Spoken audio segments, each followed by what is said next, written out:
लड़ाई के बारे में आखिरकार ये है क्या? बात सबसे पहले हम 1979 से शुरू करते हैं, जहां ईरान की इस्लामी क्रांति ने शिया विस्तारवाद को जन्म दिया।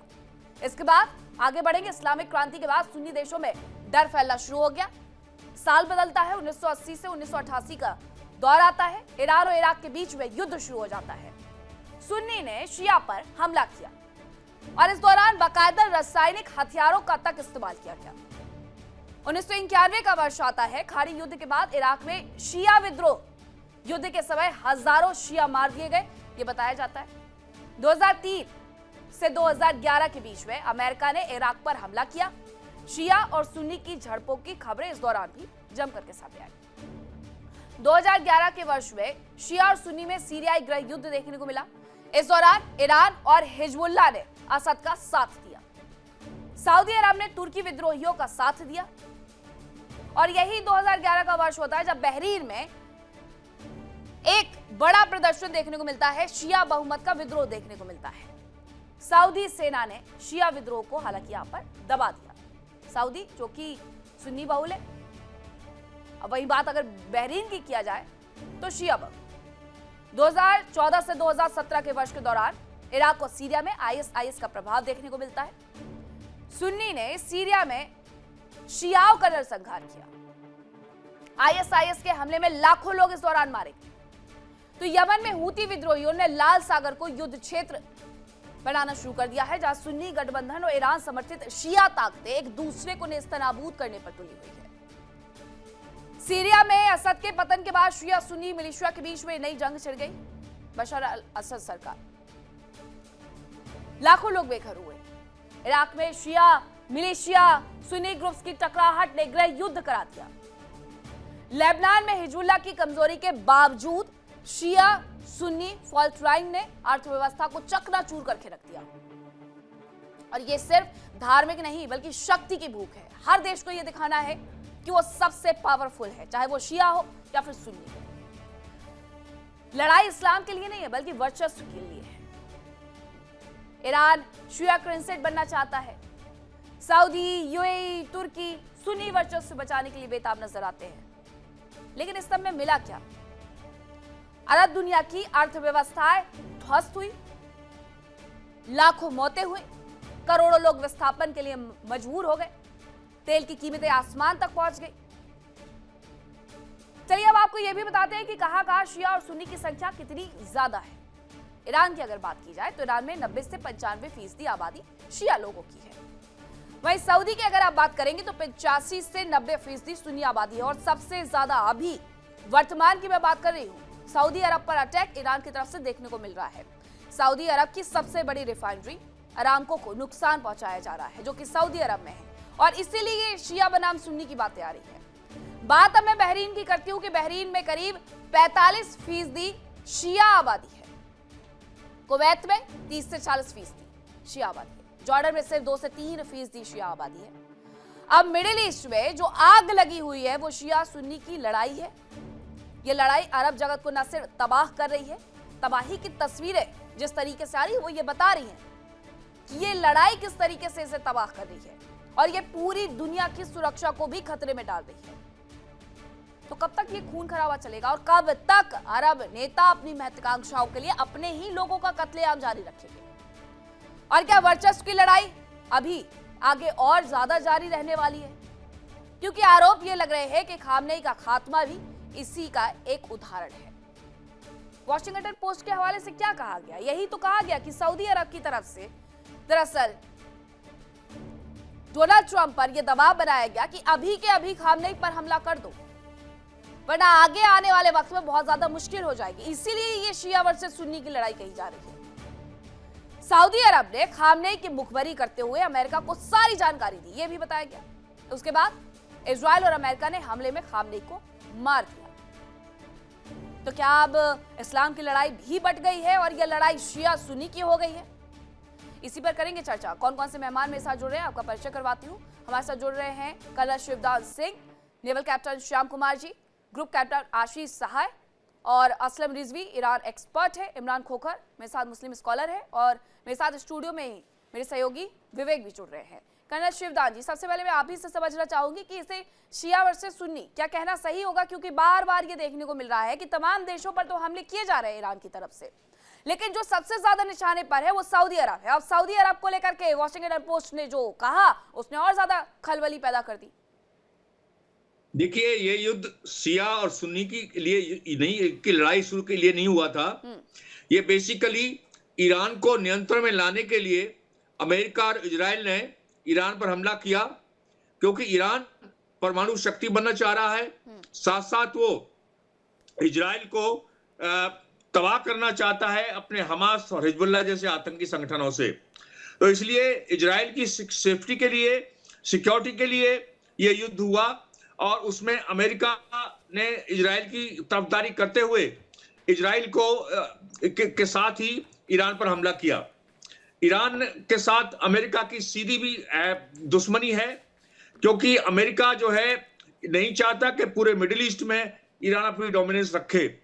अमेरिका चाहता है कि उसके जो एलिमेंट्स हैं वो डोमिनेशन करें। तो इसलिए ईरान पर हमला हुआ है, मगर इसके रिटेलिएशन में, क्योंकि ईरान अमेरिका पर सीधा हमला नहीं कर सकता, इसलिए उसके जो बेसेस हैं अमेरिका के मिडिल ईस्ट में, उन पर ईरान ने हमला किया है। जैसे आपको सऊदी अरेबिया में हमले हुए हैं, बाकी और देशों में जो जहां पर अमेरिका के बेसेस हैं वहां पर हमले हुए हैं। तो इसलिए ये युद्ध जो है बेसिकली जो हुआ है अमेरिका और इजराइल की लड़ाई ईरान के साथ है, उसके रिटेलिएशन में ये युद्ध हुआ है। मगर एट द सेम टाइम इसको अब जो फंडामेंटलिस्ट हैं हो सकता है उसको शिया सुन्नी में कन्वर्ट कर दें और इससे और भी ज्यादा आग पूरे मिडिल ईस्ट में लग जाए। विवेक, क्योंकि हम देख रहे हैं शुरुआत कहीं से होती है, अमेरिका और इजराइल मिलकर के ईरान पर हमला कर देते हैं। ईरान जवाबी कार्रवाई करते हुए ये कहता है कि यूएस के नेवल बेस को हम निशाना बना रहे हैं, लेकिन उसकी तरफ से जिस तरीके से बहरीन को, ओमान को, सऊदी को निशाना बनाया गया, इसीलिए तो ये सवाल खड़े हो रहे हैं कि शिया और सुन्नी वाली वर्चस्व की लड़ाई एक बार फिर से तो मिडिल ईस्ट में शुरू नहीं हो गई। देखिए, वैसे तो इस्लाम ये कहता है वो मुस्लिम ब्रदरहुड पे काम करते हैं, यानी कि उम्मा के कॉन्सेप्ट पर काम करते हैं, राइट।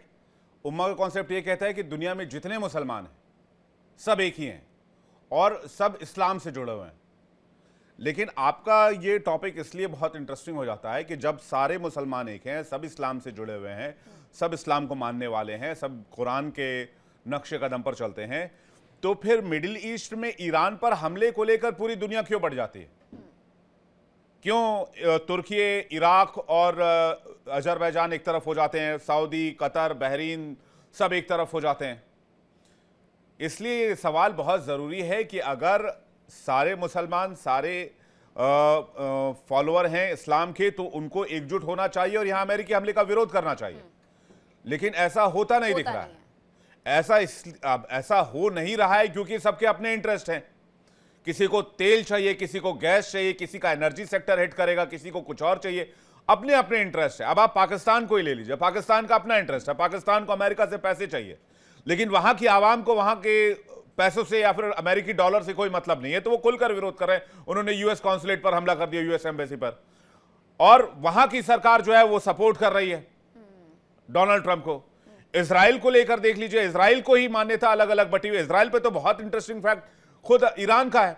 1953 से पहले जब 1949 में इजराइल को मान्यता दी गई यूएन की तरफ से, तो ईरान उन चुनिंदा देशों में था जिसने सबसे पहले मान्यता दी इजराइल को एज अ कंट्री। हालांकि 1979 में जब खुमैनी वहां पर वापस आए तो ये मान्यता वापस ले ली गई, वो पलट दिया गया था फैसला।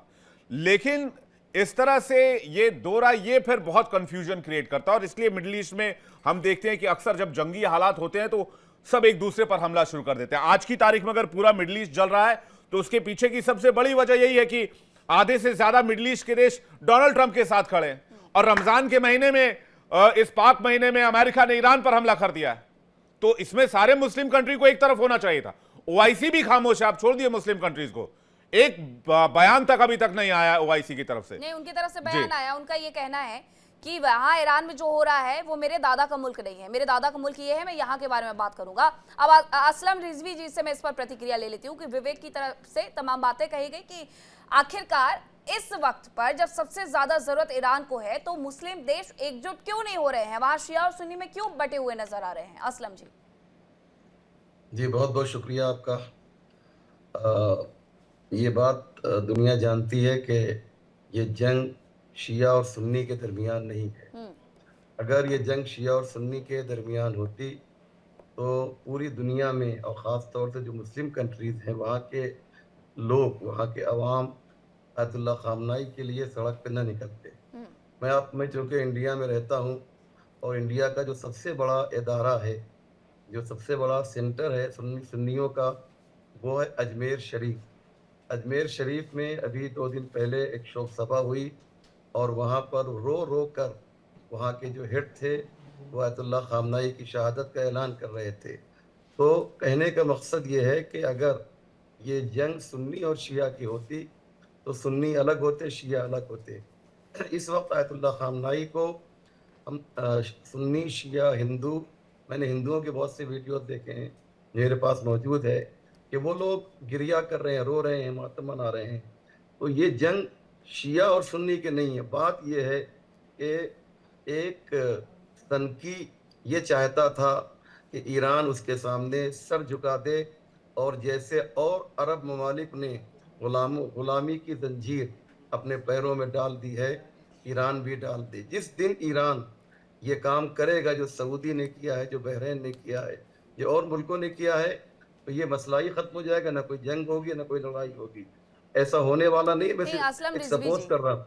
मेरा सवाल कुछ और था। देखिए, मैं अगर बात करूं श्रीनगर की बात करती हूँ तो बहुत ज्यादा शिया वहां पर भी नहीं, अल्पसंख्यक हैं, सुन्नी सबसे ज्यादा है, लेकिन विरोध प्रदर्शन जब होता है तब वहां शिया और सुन्नी कोई समझ में नहीं आता। आपने वही बात कही यहाँ पर दरगाह शरीफ को लेकर के, लेकिन मेरा सवाल आपसे ये था, भारत के परिप्रेक्ष्य में तो ये चीजें वैसे भी फिट नहीं बैठती हैं, लेकिन जो मुस्लिम राष्ट्र हैं वो ईरान के साथ क्यों नहीं खड़े हो जा रहे हैं? क्यों सऊदी अरब अलग अलग भाग रहा है? सऊदी अरब की ठीक है दुश्मनी थी। इसमें मैं एक सवाल और जोड़ देता हूँ रिजवी साहब।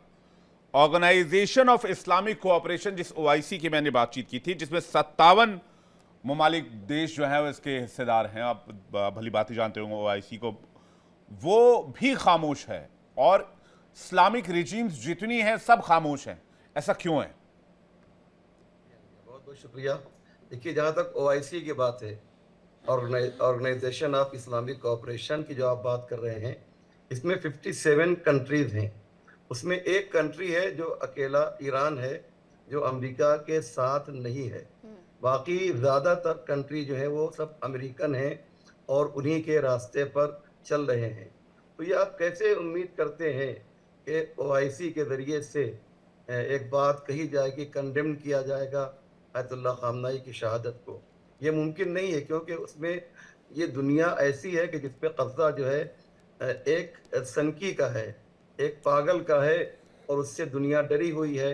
नहीं तो यही है ना, तो मुसलमान बटे हुए हैं बेसिकली, फायदे के तौर पर तेल गैस के ऊपर, पैसे के ऊपर, डॉलर्स के ऊपर।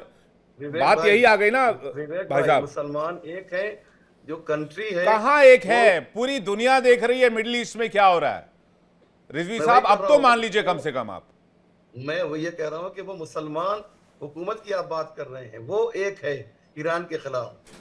ये आप जो बात कह रहे हैं वो साथ दे रही है अमेरिका का, लेकिन वो जो जनता है, आप जो सुन्नी की बात कर रहे हैं या शिया की बात कर रहे हैं, तो उससे मुराद आपकी जनता है या सरकार है? अगर आप कह रहे हैं कि सरकार बटी हुई है, तो मैं कह रहा हूँ यकीनन सरकार बटी हुई है। एक तरफ 56 कंट्री हैं जो ईरान के खिलाफ हैं और एक तरफ ईरान अकेले है। लेकिन जनता की जहां तक बात कर रहे हैं, लोगों की जो बात आप करेंगे, तो इसमें इस वक्त जो सहानुभूति है, स्टैंड तो असलम जी, स्टैंड तो सरकारों को ही लेना पड़ेगा। इमरान खोखर जी, अब देखिए, अगर यही बात की जाए पाकिस्तान के नजरिए से, तो आईआरजीसी एक बड़ा बयान संडे को ये देती है कि पाकिस्तान के एयर स्पेस का इस्तेमाल किया गया अमेरिका के द्वारा, और अगर ऐसा होता है और अगर ये हमें इसके सबूत मिल जाते हैं तो हम पाकिस्तान को नहीं बख्शेंगे। तो एक तरफ पाकिस्तान का स्टैंड तो वैसे क्लियर कभी नहीं होता है, ये आप भी जानते हैं, मैं भी जानती हूँ, लेकिन इस पूरे मुद्दे पर सरकारों का स्टैंड भी तो क्लियर नहीं है। आवाम मरे जा रही है, कि खामनेई चले गए हैं, उनके दर्द में कॉन्सुलेट के बाहर गोलियां खा रही है, लेकिन वही स्टैंड हो जाता है कि सरकारों का स्टैंड क्या होगा? क्यों ये सरकारें एक उस पर मुद्दे पर आकर के एकत्रित नहीं हो जाती हैं कि ठीक है, जो ये 57 देश है हमारे, जो इस्लामिक राष्ट्र हैं, वहां अगर किसी एक राष्ट्र पर हमला हुआ है तो हम सारे 56 के 56 बाकी राष्ट्र उनके साथ खड़े। सबसे पहले तो सभी पैनलिस्ट को आदाब अर्ज है। देखिए, वर्ल्ड वॉर 2 को खत्म होने के बाद जब देश दुनिया दो टुकड़ों में बटी और जो सुपर पावर्स बने, चाहे वो रशिया था एक तरफ, चाहे रशिया था और अमेरिका था,